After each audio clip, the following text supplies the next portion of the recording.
sa Panginoon po at sa ating mga magulang. Dahil po, sila, mga magulang po ang nagdala sa atin dito at sila po ang ginawa ng Diyos na instrumento para mapunta tayo dito.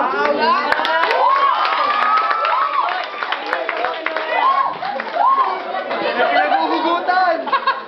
Ang lalim ng brass! Ano ba? Tapos pag di mo makakalimutan po dito, lalong-lalo na po pagdadasal. Three Musketeers! Three Musketeers! Yung 3 Musketeers. Pati po, Three Musketeers Fund Leader. Bet, pakilala mo naman sa amin yung 3 Musketeers. Oh, Three Musketeers, ang aming pong leader, si Dennis. Ayun! Ayun! At ako po si Roy Vince po, ang unang Three Musketeers. Okay, sino yung pangalawang 3 Musketeers? Pangalawa po si Russell. Ayan, and ikaw? Tatlo po. Kaya pa kayo, sige tatlong musketero.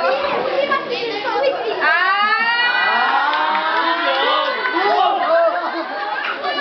Sikap yun! Kung pala yun eh. At isa po sa hindi ko makakalimutan po, at ang ice cream. Teka, ano yun? Ba't wala akong ice cream? Talagang TVBS nyo to? Kaya namin eh. Talagang TVBS nyo to? Talagang nyo lang? Namin? Namin din? Ikaw na nakiki namin? Pati siya namin. Talagang ayaw akong isali. Ano ba naman yan? Ano ba? Kasi po salamat din po kay JP, kasi kay Ate Carol po sa iba pong teacher.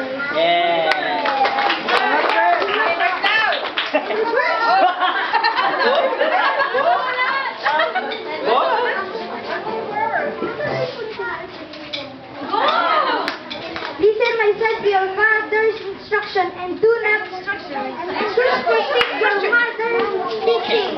Proverbs 1. Tatagalogin daw niya! Makinig sa iyong amang... Ay, naka, naupo ka na? Instruction!